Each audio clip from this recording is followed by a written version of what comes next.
Hey, Alexa, what crap did John Hicks say this week on the radio? I'm sure I don't want to hear it, but I'm interested to find out.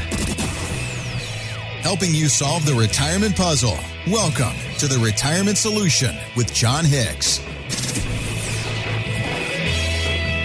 Here with John Hicks, I'm Jennifer Perry. And financially, right now, we know most of you are probably focused on tax season, or at least just making it through tax day. Since we're in the midst of this right now, it's interesting. John Kiplinger came up with a list of some of the more unusual deductions that people have tried to slip past the IRS. Now, they range from the big game hunter who wanted $1 million write-off for some animal hides and the horns that he donated to charity. He tried to slip that one by them. Didn't work.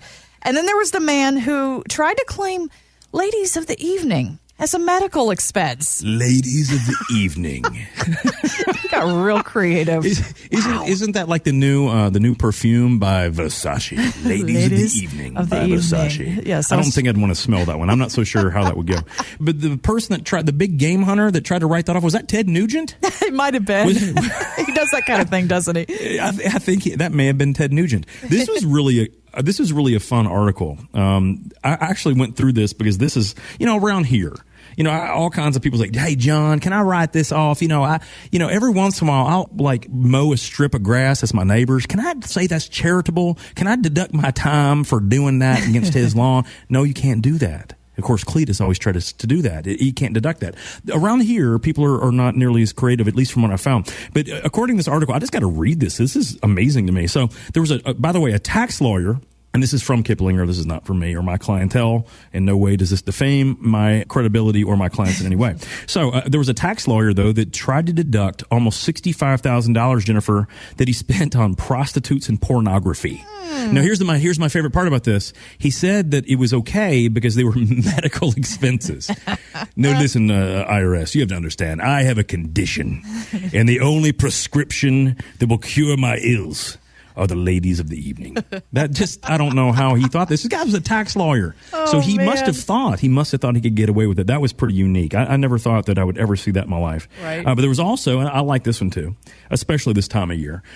Jennifer, I don't know exactly how many tax returns that our office has done this year. Mm-hmm. I'm going to say about 400 to 500, somewhere in that range. And by the way, there's a big difference between 4 and 500. I know that. Believe me, ask my staff. There, one more person walks in, they'll probably flip a gasket at me.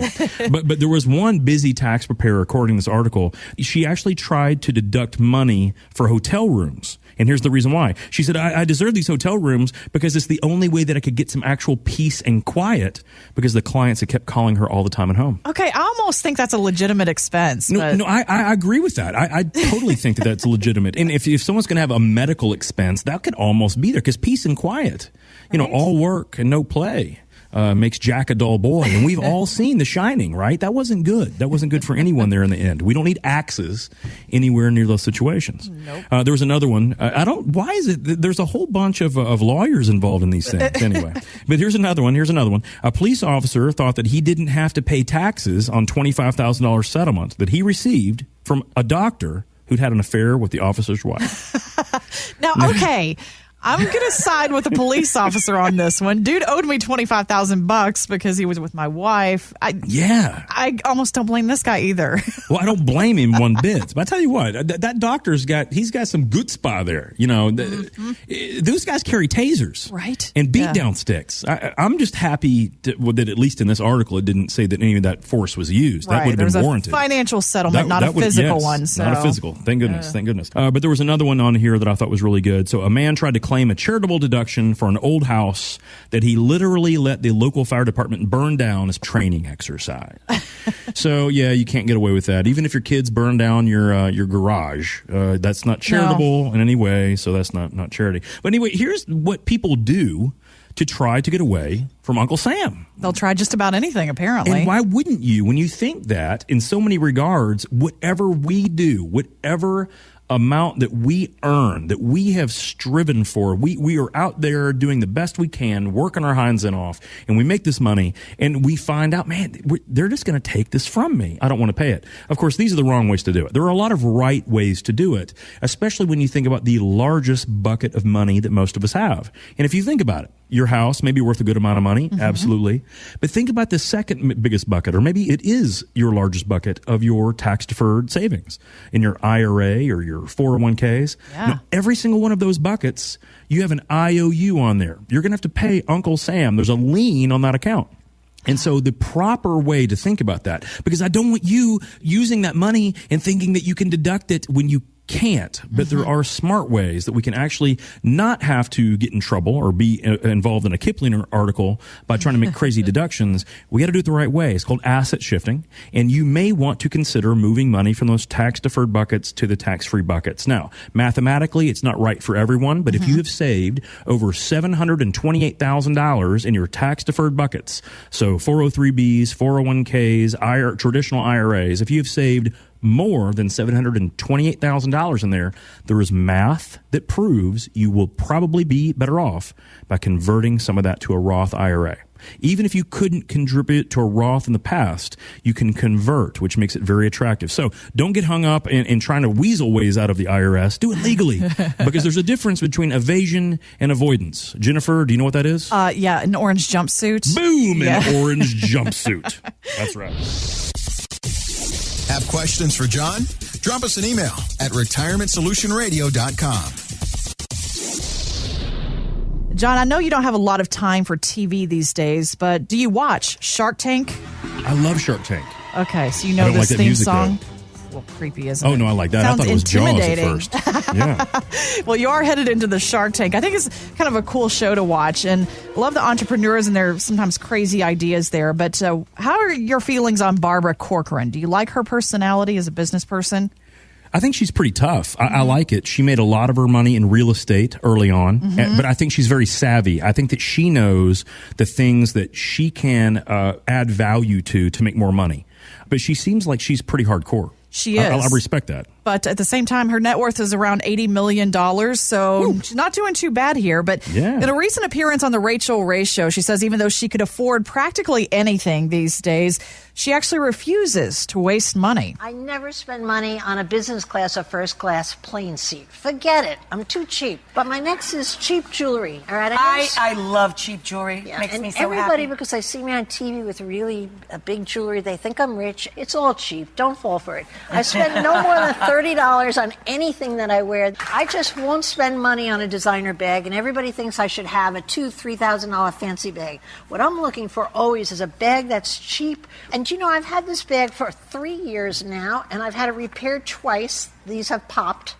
And look at the mileage I get out of it. It still looks nice. It looks great. Yeah. This is why I love daytime TV, because they clap at everything. Oh, this is wonderful. That's wonderful. I'm so glad I see your beaten up old bag. That's nice. Oh, I wouldn't talk about you, Barbara. No, bad. not you, Barbara. Oh, man. But I do appreciate that she's still frugal, even though she's worth so much. I'm sure you see the same kind of thing with the really good savers that you work with. They had to work hard at it, didn't they? Well, sure. It's a mentality. You know, when I grew up, my grandmother, my great-grandmother, you know, they came over from Germany.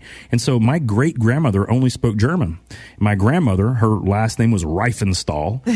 She was a product of the Great Depression, but she did not spend a dollar, even a nickel, on something she didn't need. She would be the one that would trim the edges off of certain parts of the meat only to use for something completely different down the road. She reused Tupperware, or not even Tupperware, like the servingware from like Chinese takeout, if she ever splurged on Chinese takeout. But I mean, she just was one of those people. But that really is amazing, because over her lifetime, she ended up amassing a pretty good amount of money from saving. It's a mentality.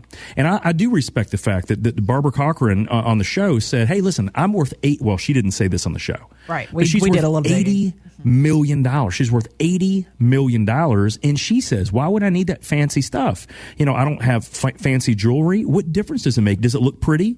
Do you like it? Well, then who cares what it costs? I think there's the whole line of people out there that when it comes down to what they associate themselves with, they don't need material items. I think that's wonderful. That means that you can focus your time and attention on the things that matter the most.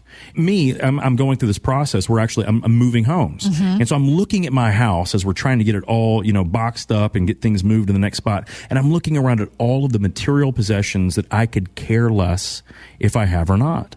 And it isn't amazing how much of our wealth, how much of our money, how much of our paychecks do we spend on these things only to one day realize, man, we didn't need any of that stuff. Yeah, it doesn't mean anything. Yeah. Right. And so having said that, what I think it boils down to is if you've been a good saver, you probably don't have to take a whole bunch of risks in the market. You probably don't have to buy all that flashy stuff. But what are the things that you could spend your money on or invest your money in that would make you feel really good? Should you help invest in your grandchildren's education? Would you like to invest in a trip to take your family down to Disney World? Would you like to actually do a Viking river tour up the Mediterranean? Ooh, not because yes. it's fancy, but because it's something that you've never done the splurge on. Yeah. And if you feel that you've done a good job saving and you feel like those things are something you'd like to do, don't wait for tomorrow. You never know if tomorrow's going to be there and afford you those opportunities, health or issues or things like that. But do understand, don't spend on the little dinky stuff just because you think you need it because of the person next door. But really take real inventory of what you think is most important in life and go and seek that out. I promise you, you're going to have a more fulfilled life and you're not going to have a whole bunch of junk in your attic that your kids are going to have to clean out when you're gone. Trust us, they do not want to do that. So focus on what's most important to you. Make that priority list. And if you'd like to share it with us, you can find us on Facebook. Just do a search there for The Retirement Solution with John Hicks. Connect with us at retirementsolutionradio.com. Financial professionals are not licensed in all 50 states. To find out if John Hicks is licensed in your state, please call 502-690-5635. J. Hagan Capital Inc. is not affiliated with nor endorsed by the Social Security Administration or any other government agency and does not provide legal advice. Annuity guarantees rely solely on the financial strength and claims paying ability of the issuing insurance company. By contacting us, you may be provided with information about insurance and annuity products offered through John Hicks, Kentucky Insurance License number 998827.